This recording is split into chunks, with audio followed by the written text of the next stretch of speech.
Ce soir, nous allons continuer dans notre étude sur la type éternelle.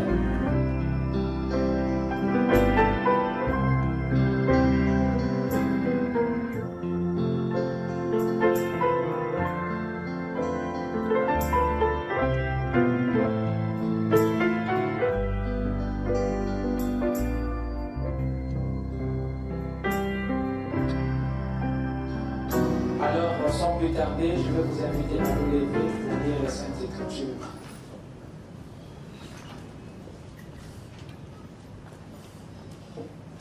Nous allons rapidement prendre nos Bibles et ouvrir dans Romains chapitre 12, le premier verset. Je pense que chacun a apporté sa Bible. Si vous avez des Bibles dans vos téléphones, veuillez les ouvrir. Venez toujours à l'église avec une Bible. Ayez toujours votre Bible, car vous ne venez pas à une cave ou à une danse folklorique.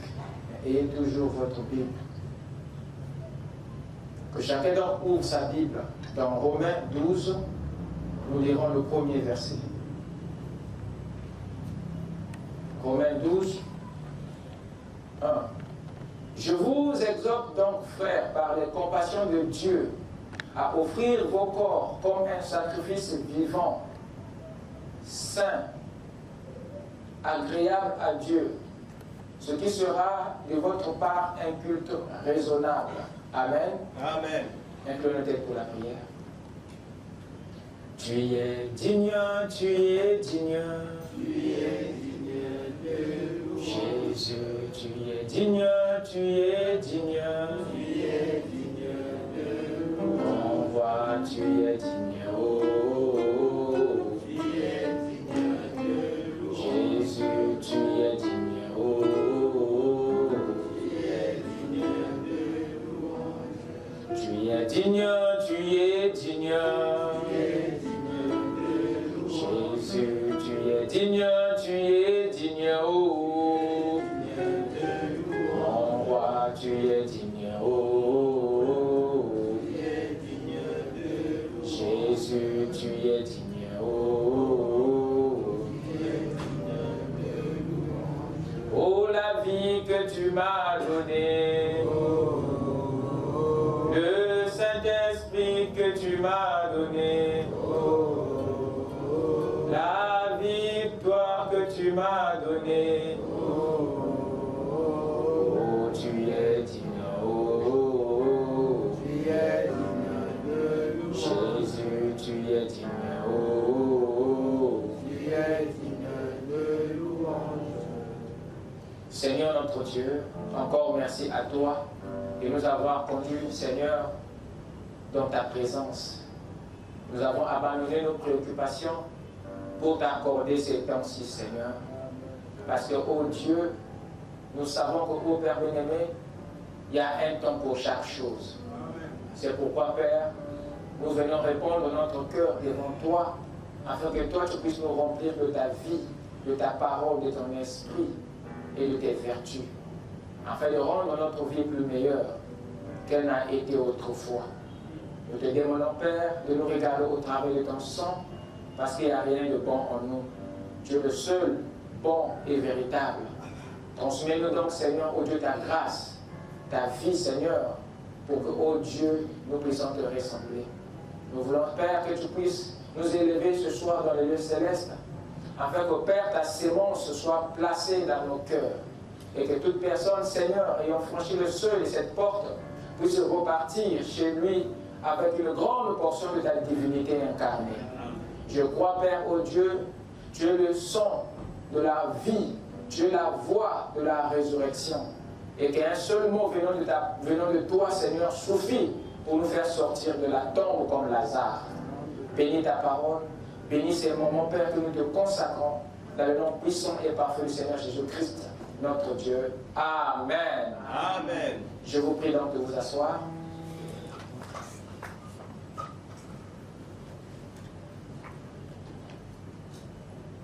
Ce soir, nous allons continuer dans notre étude sur la dîme éternelle. Nous allons nous efforcer d'apporter un élément supplémentaire, ce qui nous sera bénéfique dans notre marche avec le Seigneur. Nous sommes donc sur la dîme éternelle. Nous venons de lire l'apôtre Paul dans les livres de Romains ici, qui nous apporte une déclaration très profonde que je ne vais pas décortiquer aujourd'hui. Mais pour notre gouvernement, nous pouvons sentir ici la portée de la volonté de Dieu. Paul nous exhorte par les compassions de Dieu à offrir nos corps comme un sacrifice vivant, saint et agréable à Dieu, ce qui sera de notre part un culte raisonnable. Ce sont des paroles très profondes. J'aimerais que vous soyez là, comme nous allons essayer un peu de décortiquer ça en profondeur. Alors pour ce soir, j'aimerais faire un petit backup avant d'apporter une pierre pour ce soir. J'aimerais que vous me suivez attentivement, car il y a certaines choses que je ne vais pas répéter. Il y a deux choses. Vous êtes prêts? Amen. Il y a deux choses que nous avons dernièrement évoquées au sujet de la dîme. Premièrement, son caractère éternel. Deuxièmement, son aspect spirituel. Voici donc les deux éléments que nous avons sondés, abordés le dimanche. Le caractère éternel de la dîme ainsi que son aspect spirituel. Ce sont là deux concepts purement différents, mais qui à un niveau se ressemblent presque. Mais nous avons ici deux dimensions différentes de la même chose. Alors il est important que vous arrivez à les différencier, à bien les percevoir.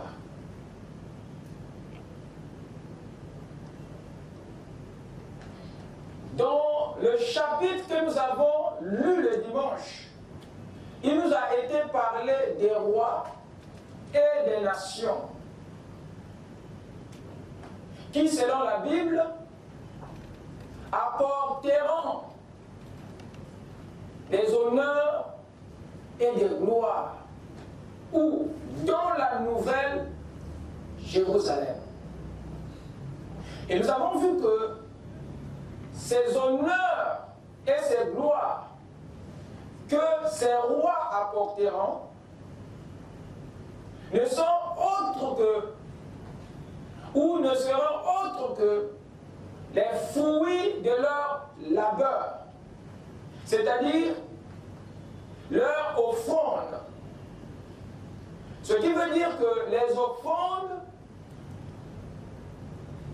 que nous avons connues de ce côté-ci du temps, les offrandes que nous connaissons, que nous donnons de ce côté-ci du temps, ne cesseront pas de l'autre côté du temps dans le nouveau monde. Apocalypse 21, à partir du verset 23 à 26, nous dit ceci, que la ville n'a besoin ni du soleil, ni de la lune pour l'éclairer, car la gloire de Dieu l'éclaire, et l'agneau flambeau. Écoutez, les nations marcheront à sa lumière et les rois de la terre y apporteront leur gloire au futur. La Bible nous parle ici du nouveau monde, de la nouvelle Jérusalem et de ce qui se fera. Et il saisit l'occasion pour nous montrer que c'est une ville qui sera habitée, peuplée. La Bible continue. Les portes de cette ville ne se fermeront point le jour, car là il n'y aura point de nuit. On y apportera quoi? La gloire et l'honneur des nations. Vous voyez? Donc dans cette nouvelle ville, il y aura quelque chose qui vont être apportés par les rois et par les nations qui vivront dans cette grande ville. Or, ces apports dont la Bible parle ici, ces honneurs ou ces gloires, le prophète dit que ce sont les fruits de leur labeur qui seront apportés. Ce que la Bible désigne par les honneurs et les gloires des rois et des nations, cet apport que nous remarquons dans la nouvelle Jérusalem est la même pratique que celle que nous faisons aujourd'hui sous la forme des dîmes et des offrandes. Cet apport que vous remarquez dans la nouvelle Jérusalem est la même pratique pour dire que les dons, les offrandes continueront à se faire, continueront à se donner, ou dans la nouvelle Jérusalem, ils continueront à se donner dans le même esprit que les dîmes et les offrandes que nous donnons de ce côté-ci du temps. Quelqu'un peut dire Amen? Amen. C'est très important de comprendre cette réalité. Parce que beaucoup ne connaissent pas ce qui est à venir, ni même la vie, la civilisation, le système qui nous attend dans la Nouvelle Jérusalem, le Nouveau Monde. Alors il est important des fois de décrire, parce que j'ai fini par comprendre que s'il y a des gens qui connaissent mal le ciel, c'est bien ceux qui y croient. Je répète. S'il y a des gens qui connaissent très mal le ciel, c'est évidemment les mêmes gars, les mêmes croyants, les mêmes personnes qui croient à ce ciel-là.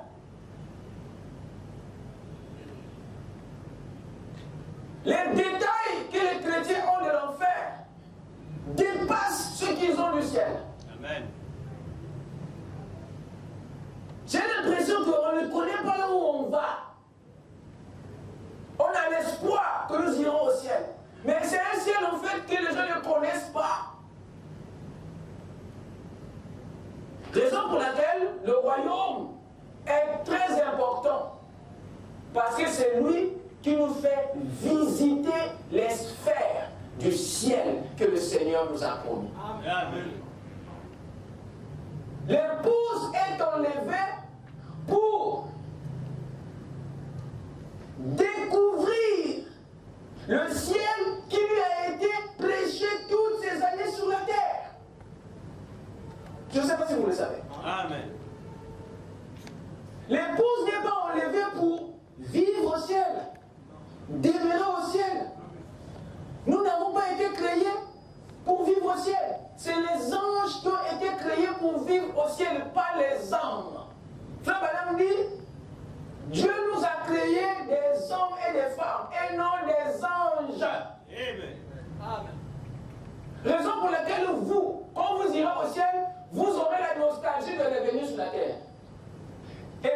frère et son groupe, depuis qu'on les avait chassés du ciel, ils ont la nostalgie de retourner.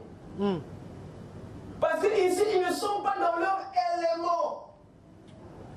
Vous chassez les démons des corps parce qu'ils sont illégaux ici. Amen. Amen. Et ils partent parce qu'ils reconnaissent qu'il y a quelqu'un d'autre qui a l'autorité sur cet environnement. Et c'est l'homme qui a l'autorité sur la terre.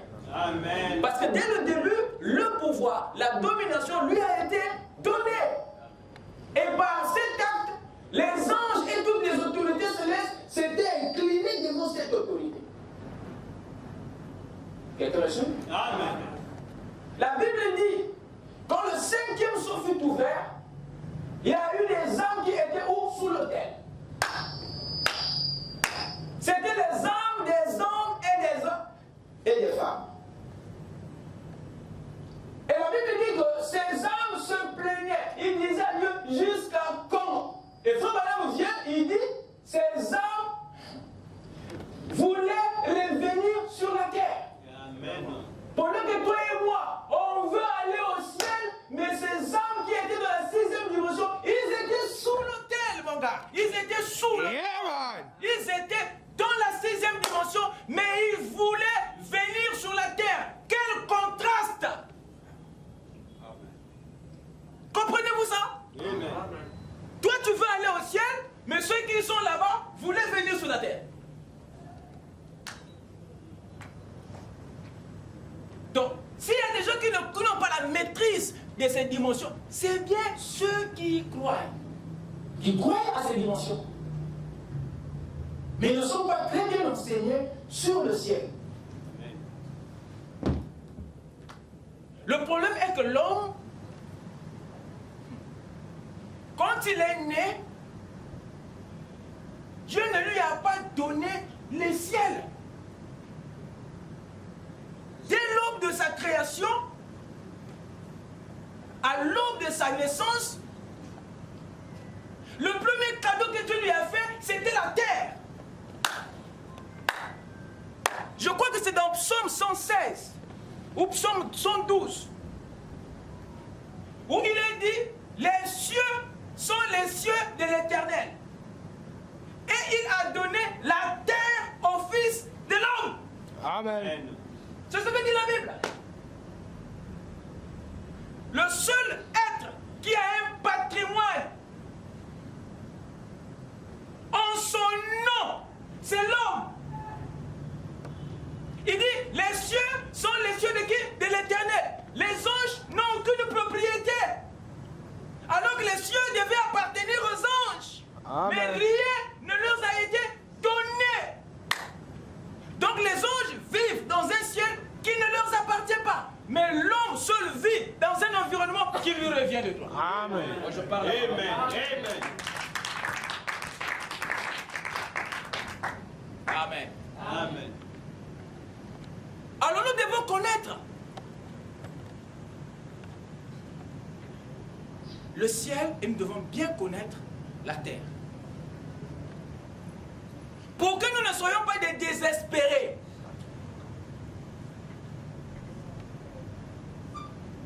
Amen. Amen. Donc les honneurs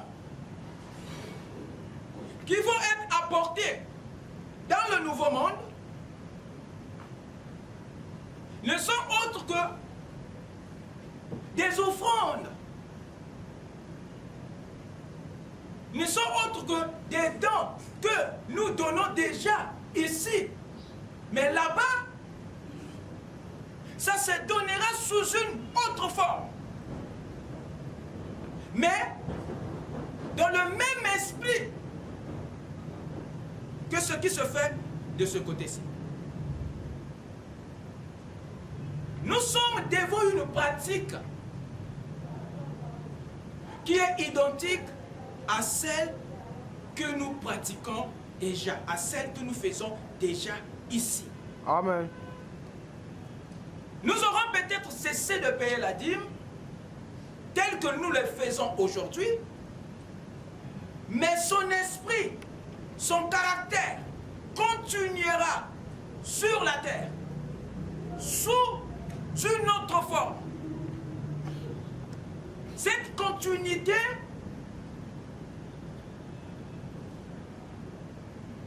c'est de ça qu'il est question.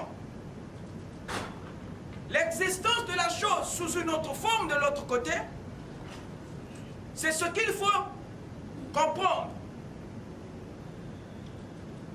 Pourquoi Dieu tient à ses honneurs? Pourquoi il s'accroche? Pourquoi il est reconduit de l'autre côté? Si c'était une pratique encombrante, si c'était un rituel de plus, alors pourquoi Dieu reconduit cette pratique de l'autre côté? Si le nouveau monde n'en a pas besoin, pourquoi alors Dieu reconduit ça? Dieu reconduit cela pour plusieurs raisons.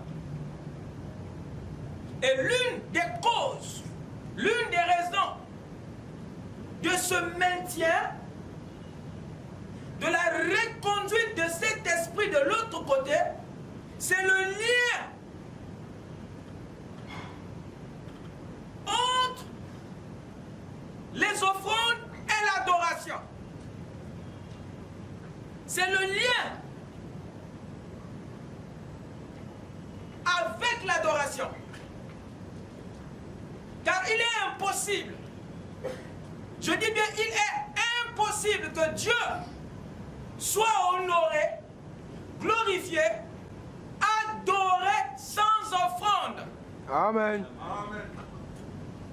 Vous écoutez ça? Amen.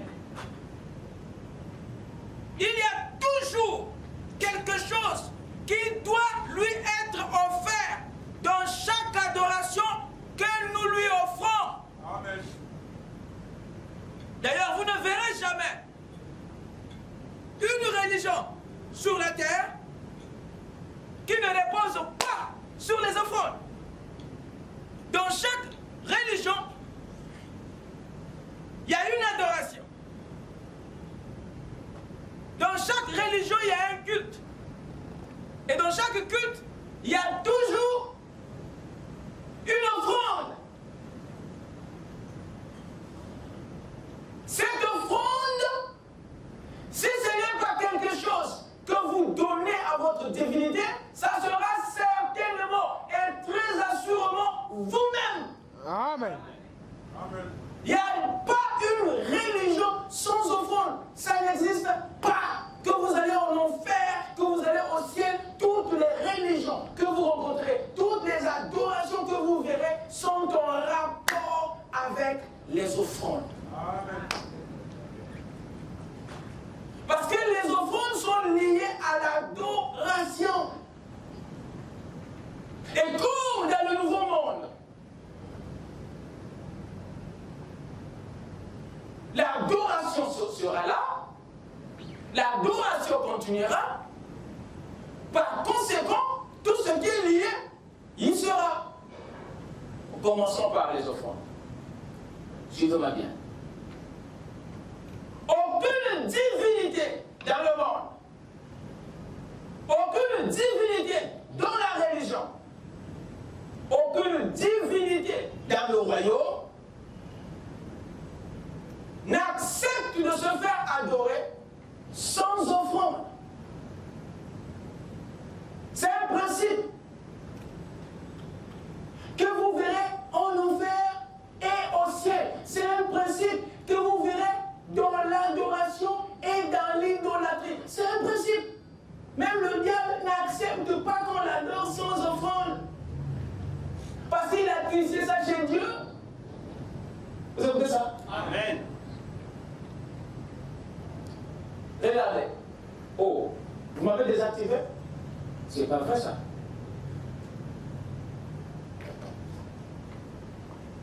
Dans Jérémie 32, verset 37 à 36, il est dit ceci. Ils ont bâti des hauts lieux à Baal, dans la vallée de Ben Hinnom, pour faire passer à Moloch leurs fils et leurs filles, ce que je ne leur avais point ordonné. Et ils me tenaient, et ils me n'étaient point venus à la pensée qu'ils commettraient de telles horreurs pour faire pécher Juda. Dieu est en train de réprimander le peuple. Parce que ce dernier avait développé une religion dans le pays. Et dans cette religion, la divinité était ou s'appelait Moloch. Et ce Moloch-là, c'est un démon que les gens adoraient. Et la seule offrande que ce démon réclamait, c'était les fils et les filles de ceux qu'il adorait, des fidèles. Donc les fidèles devaient prendre leurs enfants et les faire passer au feu, les sacrifier au feu. Et cette offrande était le fouet que cette divinité païenne avait besoin pour honorer le culte et l'adoration. Une fois de plus, regardez dans une telle adoration la présence d'une offrande. Et cette offrande est comment? Est humaine. Donc, vous découvrez ici une religion ancestrale qui est dans votre Bible. Et ce sont ces mêmes religions qui continuent aujourd'hui.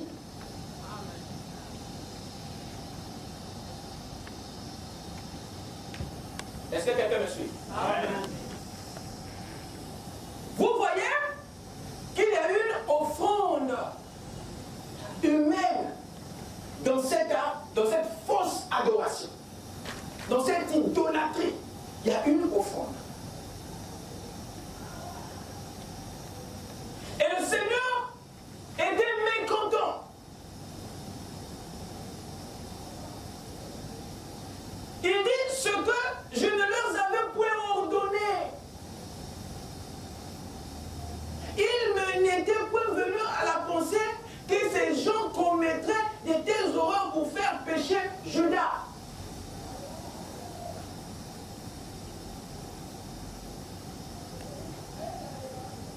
Donc les religions occultes que vous connaissez, c'est une vieille affaire. Ça n'a pas commencé aujourd'hui. C'est une vieille histoire, ce sont des vieux esprits, ce sont des vieilles religions, mais qui étaient cachées. Et quand vous sondez bien votre Bible, vous les verrez. Il n'y a rien de nouveau. Vous m'écoutez? Amen. Jérémie nous le révèle. Au chapitre 44, verset 15, il dit ceci. Tous les hommes qui savaient que leurs femmes, écoutez bien, offraient de l'encens à d'autres dieux. Soulignez l'encens. L'encens était une offrande. L'encens était un don qui était dans cette religion. L'encens ici faisait partie des dons, des offres exigées leur divinité. Tous les hommes qui savaient que leurs femmes offraient de l'encens à d'autres dieux, toutes les femmes qui se trouvaient là en grand nombre, et tout le peuple qui demeurait au pays d'Égypte, et tout le peuple qui demeurait au pays d'Égypte, à Patros, répondirent ainsi à Jérémie.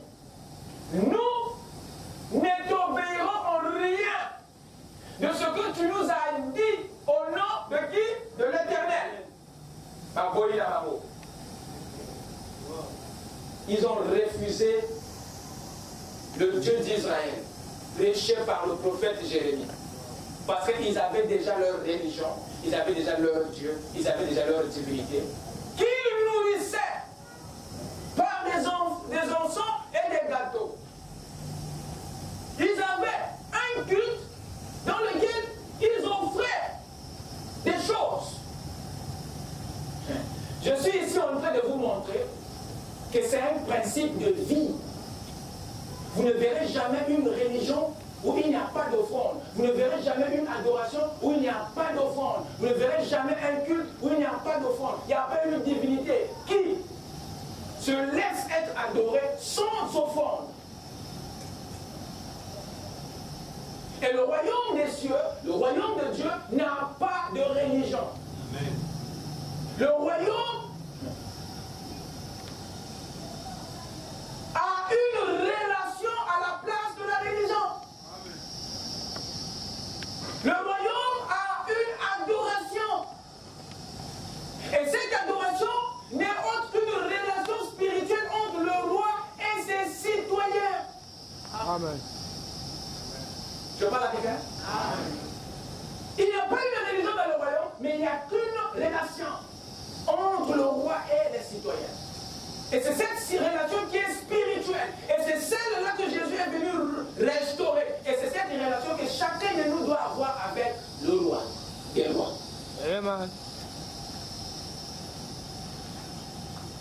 Vous me suivez? Amen.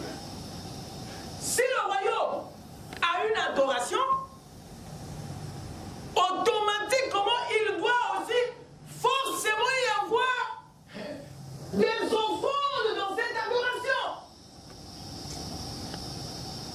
Parce que le diable ne peut pas l'avoir dans son adoration sans que Dieu ne l'ait aussi.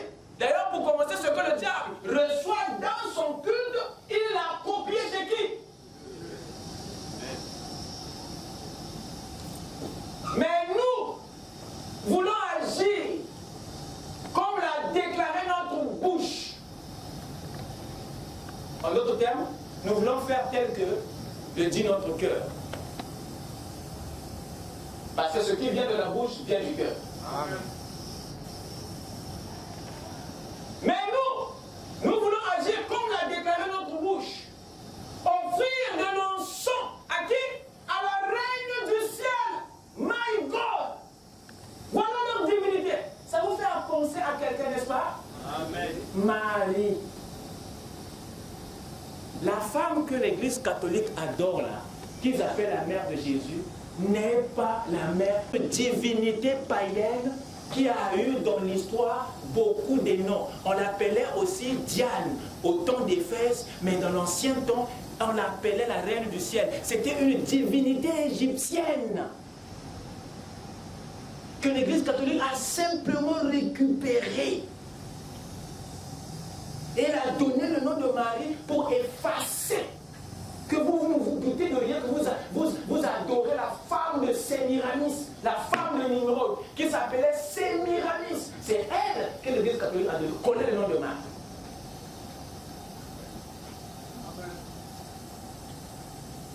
Voilà la position que l'Église catholique donne à Marie. On a fait d'elle la reine du ciel. Marie est plus adorée dans l'Église catholique que Jésus. Marie a beaucoup de prières plus que Jésus. Et l'Église catholique pense que pour arriver à Jésus, tu dois passer par Marie. Mais c'est une adoration qui ne peut pas soutenir par les Écritures. Aucun apôtre de la Bible n'a adoré Marie, ne priait Marie, aucun. Mais s'il y a des gens qui devaient avoir eu à le faire, c'est bien les disciples qui connaissaient Marie. Mais ils ne l'ont pas fait. Il n'y a aucune écriture. Marie elle-même, pour être sauvée, elle devait avoir le Saint-Esprit à la Pentecôte.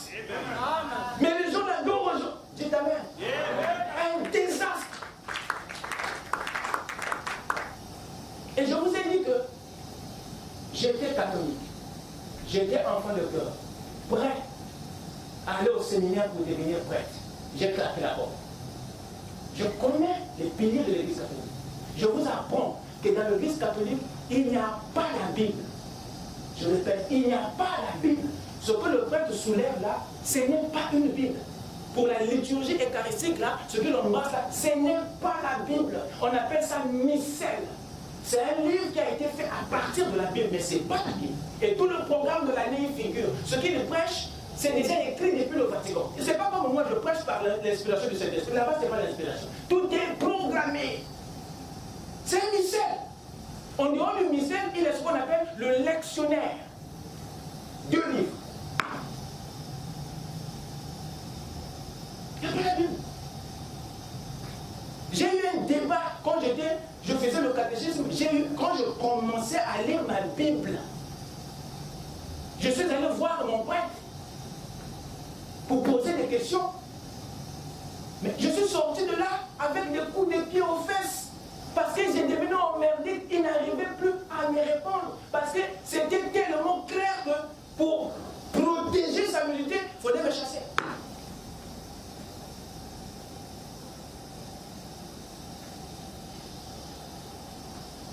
J'ai dit, prêtre, vous baptisez les bébés.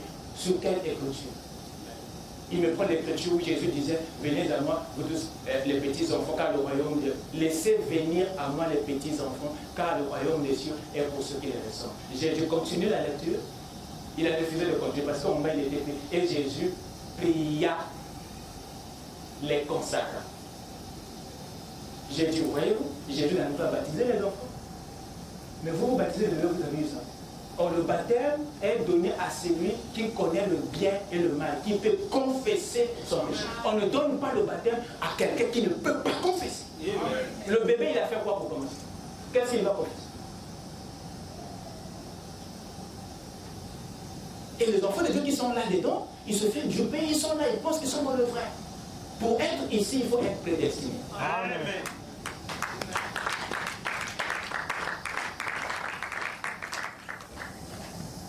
Mais nous voulons agir comme l'a déclaré notre bouche, offrir de l'encens.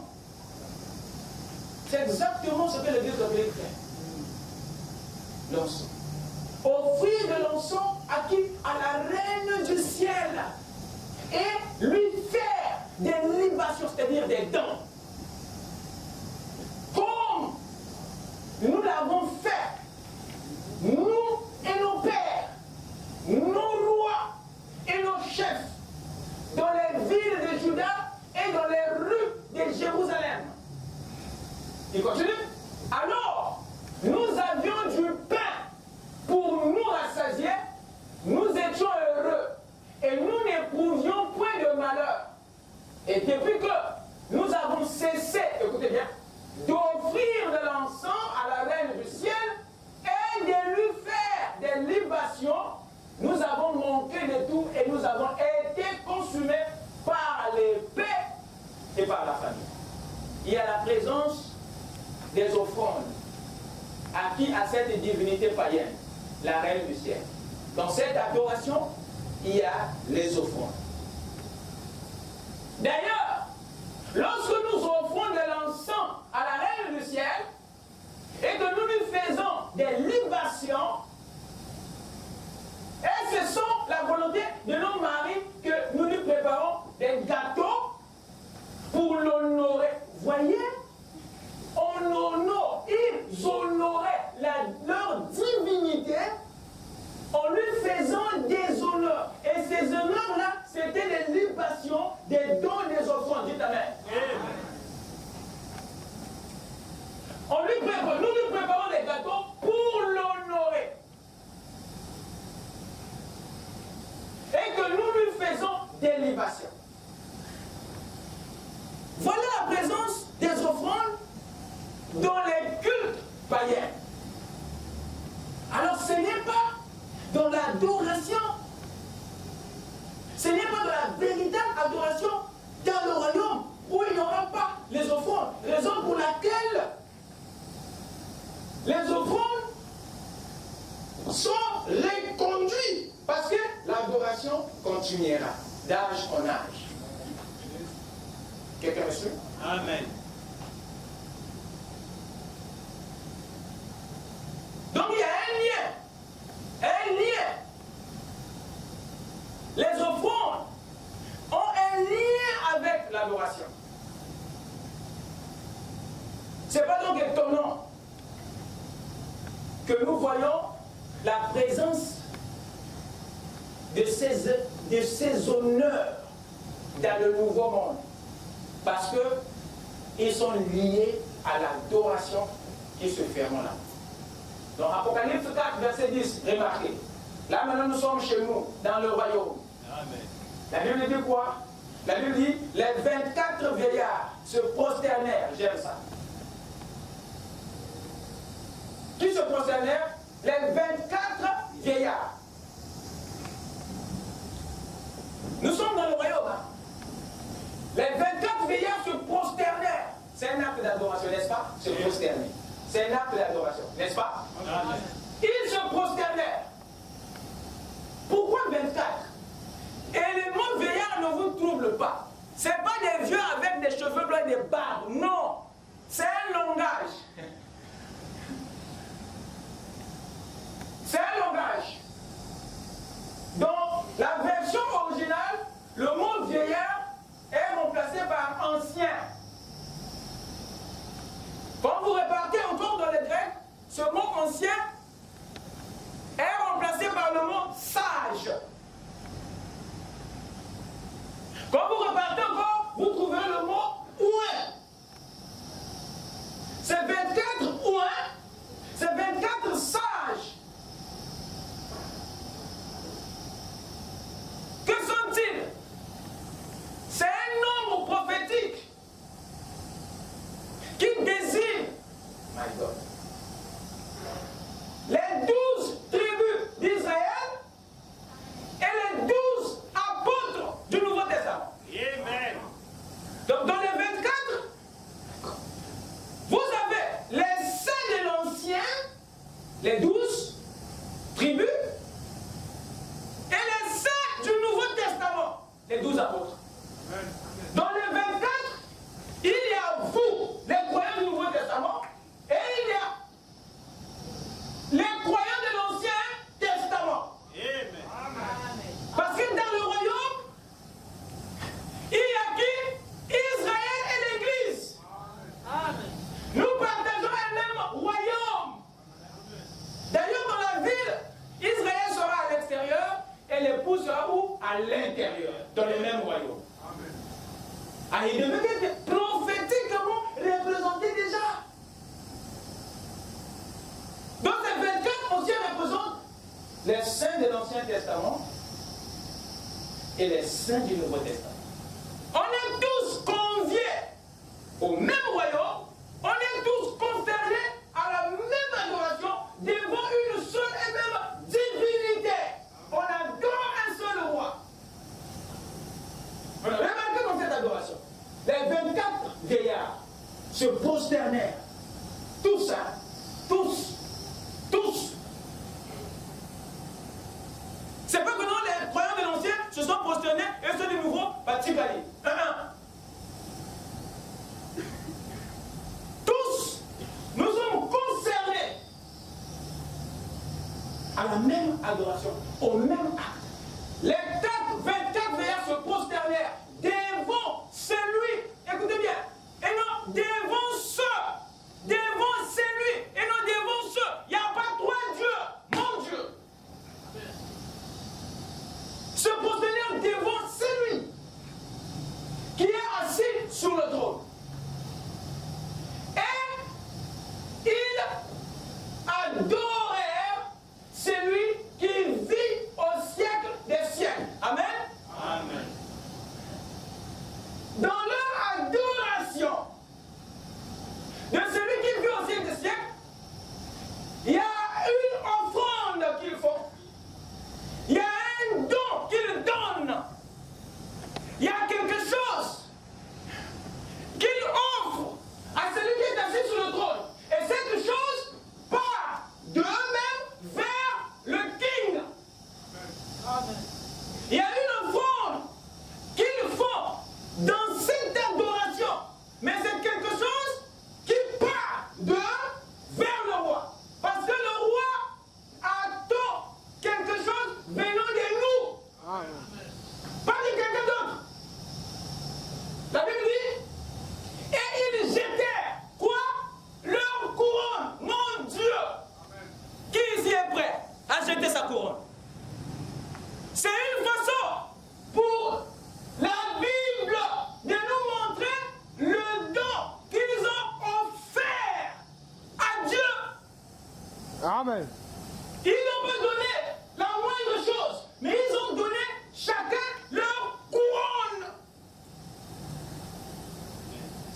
offrande dans cette adoration.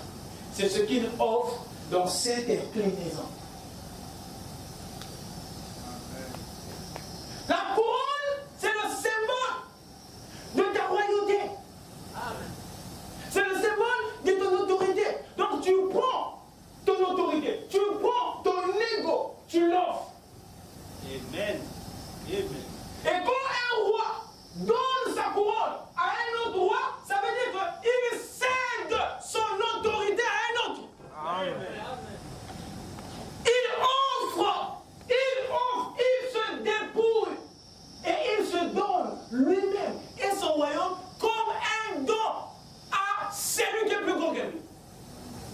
Et c'est ça l'offrande. La couronne dans l'adoration des 24 veillards est l'offrande des saints de l'Ancien et du Nouveau Testament. Voilà ce que vous et moi, nous sommes censés offrir à Dieu dans le royaume. Amen. Et c'est dans cette adoration, il y a une offrande.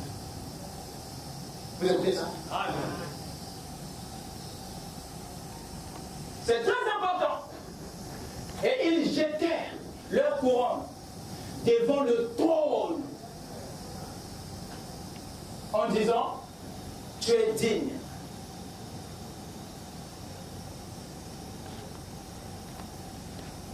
Tu es digne, notre Seigneur et notre Dieu, de recevoir la gloire et l'honneur. Leur couronne qu'ils ont jetée est l'honneur, le signe de leur gloire qu'ils offrent. De recevoir la gloire et l'honneur et la puissance, car tu as créé toutes choses et c'est par ta volonté qu'elles existent et qu'elles ont été créées. Ce qu'il faut saisir, c'est la présence du don, de l'offrande dans l'adoration. Et comme dans le royaume, l'adoration ne cessera point, comme dans le royaume, l'adoration continuera, par conséquent, tout ce qui est attaché à l'adoration dans l'autre monde, il sera aussi, en commençant par les offrandes.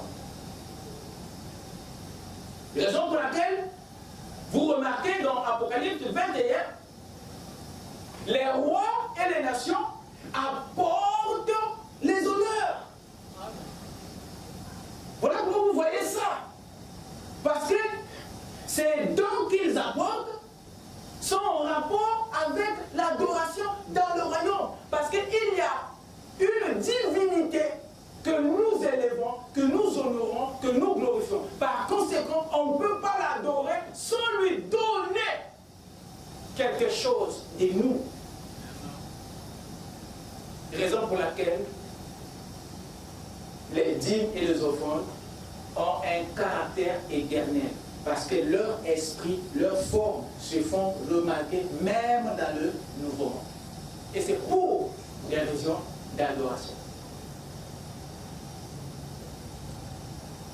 Quelqu'un me suit? Amen.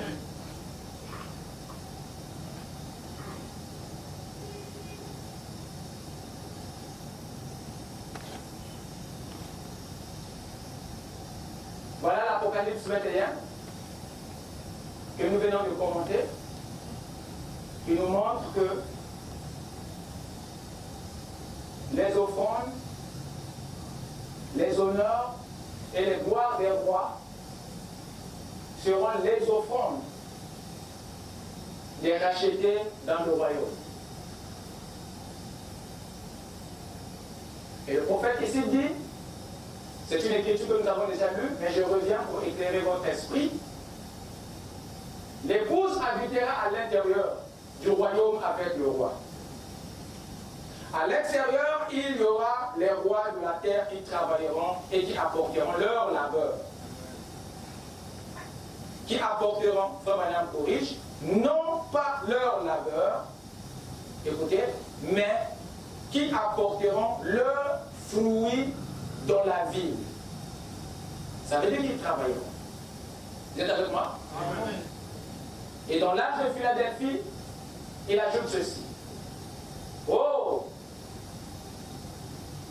Si nous avions le temps de voir ce que j'ai noté, c'est pour le livre plus tard. Là, dans l'Apocalypse, il est dit, tous les rois de la terre y apporteront leur gloire. Écoutez, c'est comme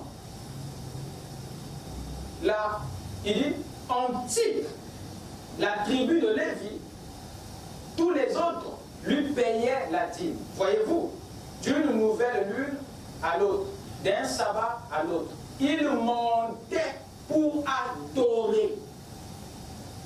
Donc, cette offrande qu'il met en rapport avec la dîme ici, il connecte ça également à l'adoration. Quel beau jour ce sera. Et dans la demeure future, très rapidement, paragraphe 430, le prophète ajoute, les feuilles seront pour la guérison des nations, c'est-à-dire que les rois qui vivront là, ils apporteront leur honneur.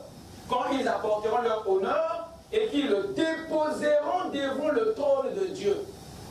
Tout comme, écoutez bien, ceux de l'extérieur, les 10, les 11 tribus, apportaient chacune d'elles un dixième à Lévi. Vous voyez, il met la gloire, il met les honneurs et les gloires des rois et des nations en rapport avec la dîme que Lévi recevait des autres tribus. Ici, c'est le roi et la reine qui sont à l'intérieur de la ville. Voyez-vous? Et les rois et les nations qui sont à l'extérieur, c'est eux qui travaillent, c'est eux qui apportent les honneurs à qui? Au roi et à la reine. Or, le roi est incarné dans la reine. Parce que la reine, c'est lui le trône sur lequel le roi est assise. Donc c'est la reine qui reçoit, c'est vous, c'est l'épouse qui recevra ses honneurs. Dans la nouvelle Jérusalem, c'est l'épouse qui recevra ses offrandes. Vous écoutez ça? Amen. Parce que il y a l'adoration dans le royaume qui ne peut que être accompagnée des offrandes. Raison pour laquelle vous pouvez tuer les dîmes et les offrandes, mais vous ne pouvez jamais éteindre leur esprit. Amen. Rapidement, je vais prendre l'aspect spirituel de la dîme pour que le dimanche, je ne traite que sur l'épouse. L'aspect spirituel, est-ce que vous avez compris le caractère éternel? Avez-vous compris le caractère éternel? Amen. Parlons maintenant de l'aspect spirituel de la dîme. Suivez-moi attentivement. Accordez-moi encore quelques minutes. Vous me le permettez? Amen.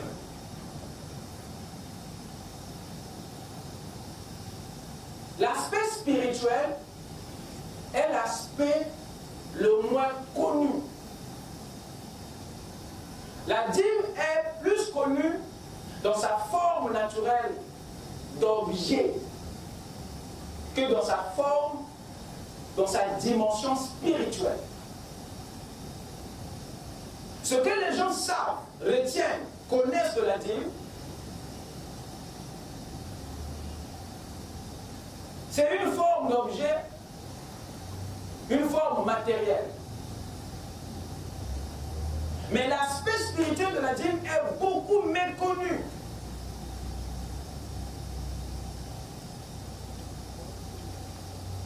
S'il y a un aspect le plus méconnu du monde et de la religion, c'est bien cet aspect que nous allons devoir voir, l'aspect spirituel de la dîme.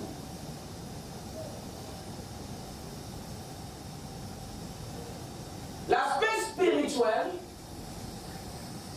est par excellence le véritable visage de la dîme. Tout ce que La dîme naturelle n'était que le voile, l'ombre qui cachait une façade la plus réelle de celle-ci. Alors il nous était difficile de percevoir la vraie forme de la dîme, le vrai visage de la dîme, aussi longtemps qu'on s'arrêtait que à cette dîme d'objets et de matériel. C'est pas facile de le voir. Toute la religion est coincée dans une dîme d'objets et d'argent. Point. On ne pouvait pas imaginer que cette forme d'objet et d'argent que la dîme a n'est qu'une façade, n'est qu'un voile qui cache la vraie dîme. Je parle à quelqu'un? C'est très important.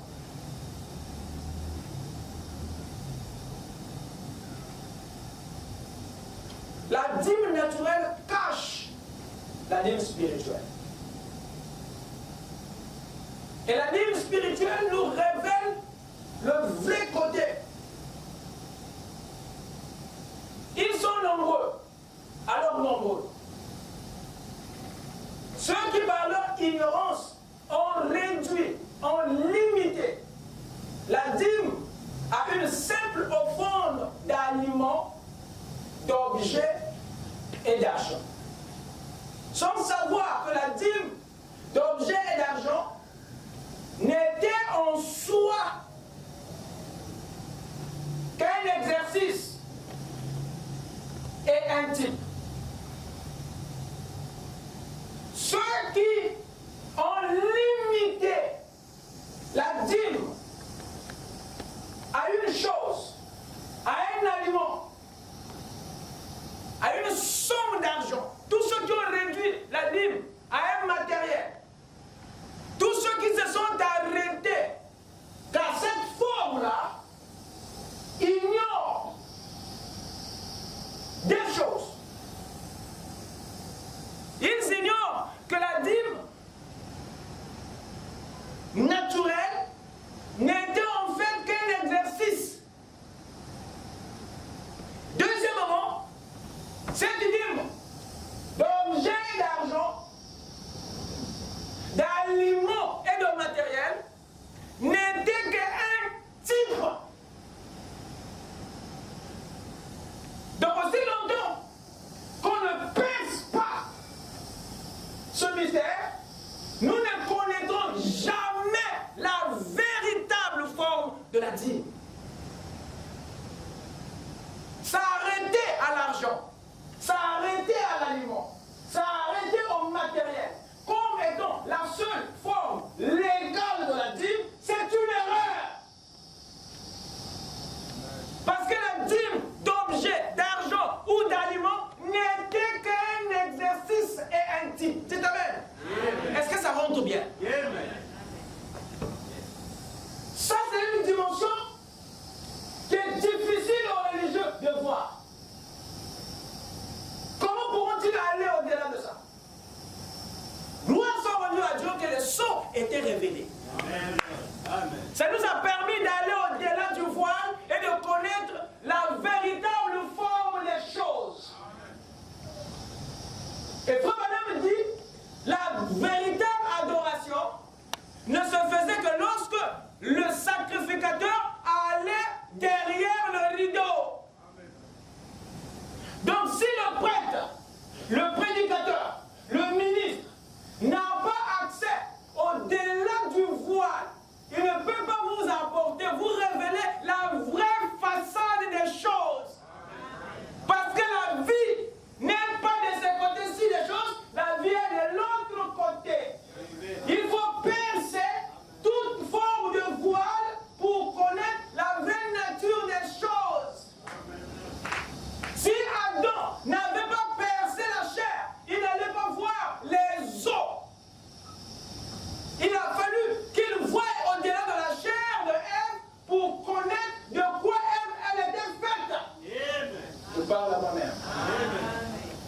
geste.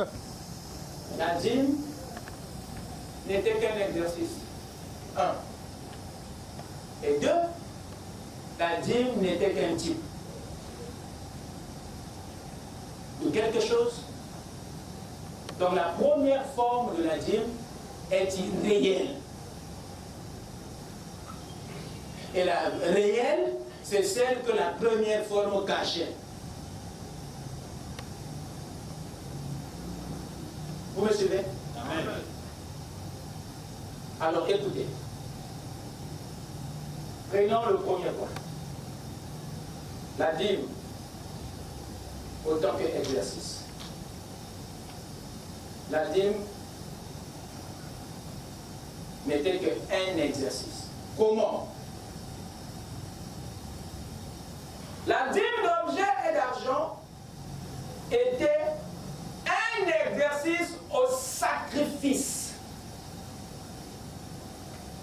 Exercice que Dieu nous faisait faire pour nous entraîner à donner sa part qui est en nous.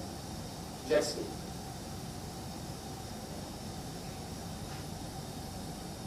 Dieu a institué la dîme avec beaucoup d'options cachées. Dieu poursuivait le contrôle dans la vie de l'homme. Mais ce contrôle ne pouvait venir que si et seulement si l'homme est consentant aussi dans sa propre livraison à Dieu. Dieu sait qu'il nous est difficile à nous de nous offrir librement à lui pour nous entraîner à s'offrir volontairement à lui. Dieu amène la vie qui est une forme d'exercice. Vous comprenez? Parce que dans cet entraînement, le peuple est entraîné à donner à Dieu. L'Égypte fut frappée de 10 plaies. Simplement parce qu'il refusait de lever la dîme de l'Éternel. Il refusait de libérer. Les fléaux sont tombés. Pharaon a empêché Moïse de prélever et de mettre Israël à la disposition de l'Éternel pour un usage saint dans le désert. C'est le mauvais usage qui a attiré la colère de Dieu sur l'Égypte. Et c'est plus tard que le Seigneur est descendu pour dire la vérité à Moïse. Ce qui était dans son cœur. Et c'est ce qu'il lui raconte dans Exode 19. Ici, 3 à 6, lisez avec moi. Moïse monta vers Dieu. Là, nous sommes déjà maintenant dans le désert. Il vient de quitter l'Égypte. Et Dieu vient maintenant pour lui dire la vérité. Et l'Éternel appela Moïse du haut de la montagne en disant: tu parleras ainsi à la maison de Jacob et tu diras aux enfants d'Israël: vous avez vu ce que j'ai fait à qui? À l'Égypte. Et comment je vous ai porté sur des ailes d'aigle et amené vers moi. Il parle quoi? Du prélèvement. Écoutez, quand Dieu vous prélève, quand Dieu vous retire, il ne vous garde pas dans le monde, mais il t'attire vers lui. Comment savoir que tu es multiple? Mais après avoir quitté le monde, tu es parti où? Après avoir quitté la dénomination, où est-ce que tu es allé?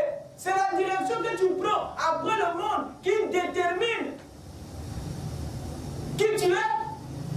Quand l'Éternel a prélevé Israël de l'Égypte, il dit c'est que je vous ai attiré vers moi. Tout celui qui est prélevé se retrouve dans les mains du souverain sacrificateur. Amen. Vous avez vu vers moi. Maintenant, écoutez, si vous écoutez ma voix, et si vous gardez mon alliance, vous m'appartiendrez entre tous les peuples. Vous écoutez ça? Donc Dieu nous fait savoir que de toutes les nations qui existent sur la terre, hein, vous serez les seuls qui seront ma part. Amen. Quelle est la place d'Israël? Il nous montre ici que de toutes les nations, hein, vous avez une place privilégiée à mes yeux. Vous serez mon peuple chéri. Vous serez ma portion personnelle. C'est ce qu'il dit à Moïse. Il révèle à Moïse ici, là où il allait mettre Israël par rapport aux autres peuples de la terre. Il montre par ceci que Israël occupait une place stratégique principale dans le cœur de Dieu. Il montre ici que Israël, il est la portion que l'Éternel a choisie, prélevée, mise à part par rapport aux d'autres nations. C'était une dîme de Dieu.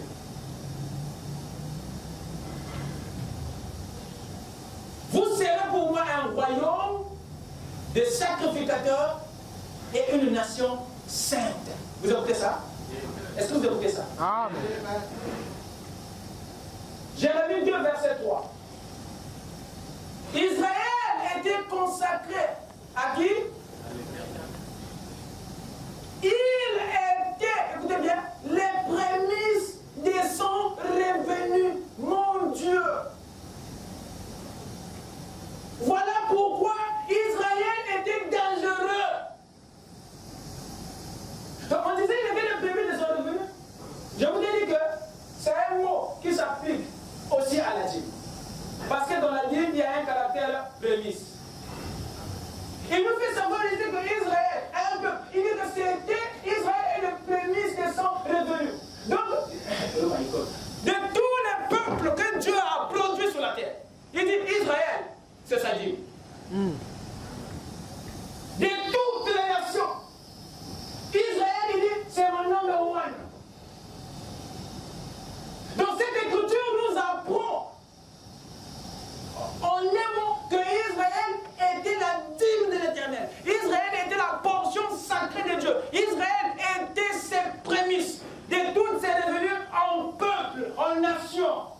Israël était sa portion chérie. Écoutez la suite. Il dit, il était les prémices de son revenu. Et tous ceux qui ont mangé, mon Dieu, au problème à nous, tous ceux qui ont mangé seront les coupables. Alors, bouffe Israël, si tu vas t'en sortir. Touche cette lune, si tu vas t'en sortir.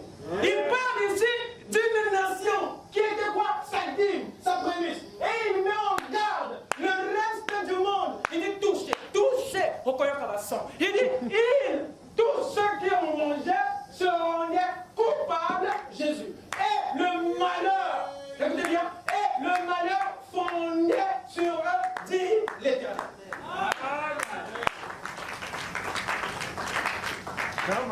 Une nation dîme, une nation prémisse. Amen. Quand il parlait des dîmes et tout ça, voilà, c'était simplement en rapport avec une nation. Et Frère Branham nous dit quelque chose ici pour terminer. Il dit, si j'avais prêché ce soir, j'aurais prêché sur le sujet, je l'ai ici dans la Bible. La vigne qui avait été transférée d'Égypte. Il parle de la vigne qui avait été transférée de l'Égypte en Palestine. Vous savez de quoi il s'agit, non? Cette vigne, c'est Israël. C'est lui qui était parti de l'Égypte pour la Palestine. Donc il parle ici d'un arbre qui a été transplanté, retiré au milieu d'autres arbres et amené quelque part. Parce qu'elle était un arbre particulier. Il dit, transféré d'Égypte en Palestine. Combien d'entre vous savent que Dieu a dit qu'Israël était sa vigne? Amen. Et cette déclaration montre le choix de Dieu sur Israël. La place, l'attention que Dieu donne à cette vigne à cet arbre au milieu d'autres arbres. Parce que Israël, c'était sa dîme, c'était sa promesse. Et c'est une nation qui occupe cette place. Et la dîme dans l'Ancien Testament n'était que le type d'un peuple. Que Dieu vous bénisse. Amen. Et le dimanche, par la grâce de Dieu, nous allons parler sur l'épouse, le type de la dîme. Amen. Amen. Lèvons-nous.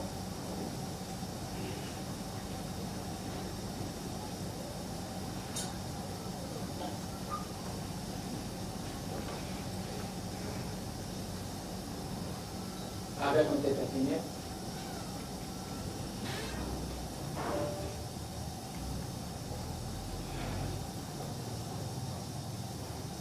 Je l'aime, je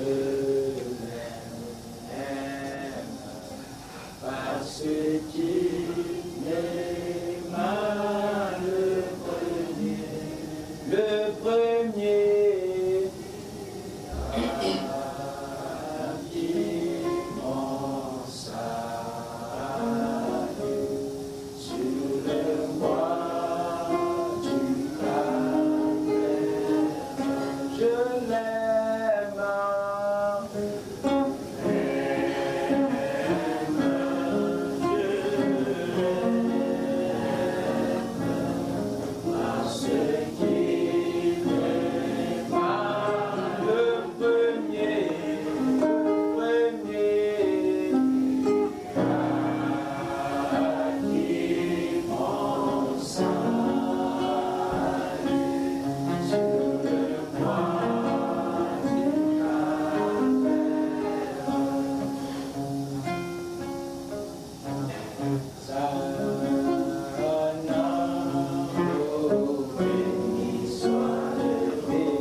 Pour ce qui le concerne, mon frère, ma soeur, parle à ton Dieu pour cette révélation qu'il t'a apportée personnellement dans ta vie, te faisant savoir que tu es ultime et tu remplis tous les caractéristiques sacrées de cette vie. Il t'a fait comprendre ce soir que la dîme que tu payes, que tu donnes, n'est que l'ombre de ce que toi-même tu es. N'est que l'ombre de ce que tu es. N'est que l'ombre de ta vie. N'est que l'ombre d'Israël. N'est que l'ombre de l'épouse. N'est que l'ombre de ton âme. Alors offre-toi à lui. Parce que tu as compris que cela t'a été recommandé pour t'entraîner à être en mesure de se donner à lui, de lui donner sa véritable dîme qui se cache en toi, qui est en cœur. Alors que chacun puisse prier dans la sincérité de son cœur, demandant à Dieu de lui apporter cette révélation, de comprendre cette vérité, afin de saisir la raison de la dîme, le sens véritable de la dîme, la forme véritable de cette offrande.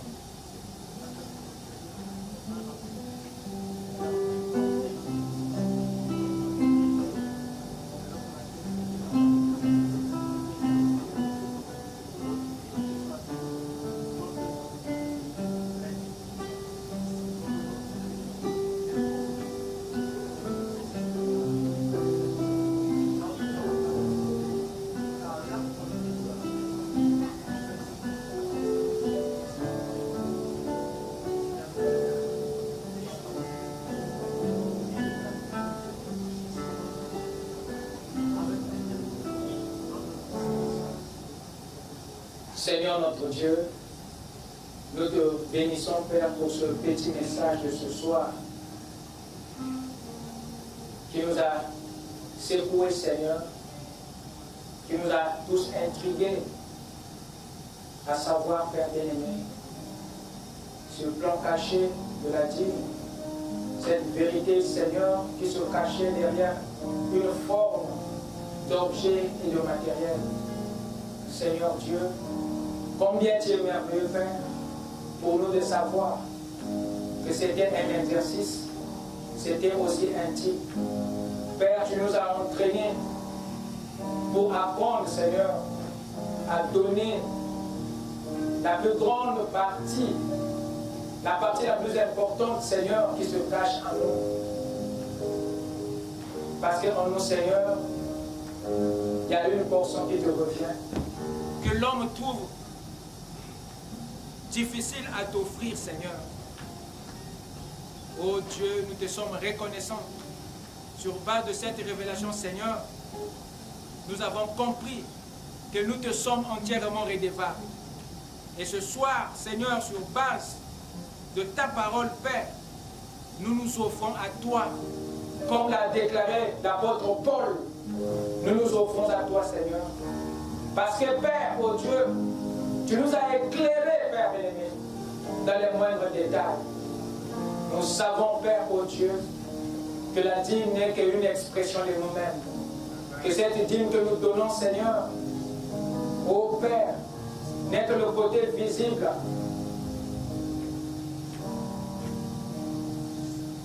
du vrai côté qui est notre vie. Permets, Père, ô Dieu, que cela soit saisi et que des anges continuent, Seigneur, à le révéler au plus profond, Seigneur, de notre être. Car si nous pouvons comprendre cela, la vie sera plus facile avec toi. Bénis ton peuple, bénis ce message. Et que, Seigneur Dieu Tout-Puissant, ta grâce nous accompagne. Alors nous allons rentrer dans nos maisons respectives pour voir les moyens de transport et mettre devant nous tes anges, Seigneur, afin que la victoire soit certaine. Amen. Pour le reste, sois béni à jamais dans le nom puissant et parfait du Seigneur Jésus-Christ, notre Dieu. Amen. Dieu vous bénisse. Allez dans la main du Seigneur. À nous revoir dimanche. Et soyez heureux.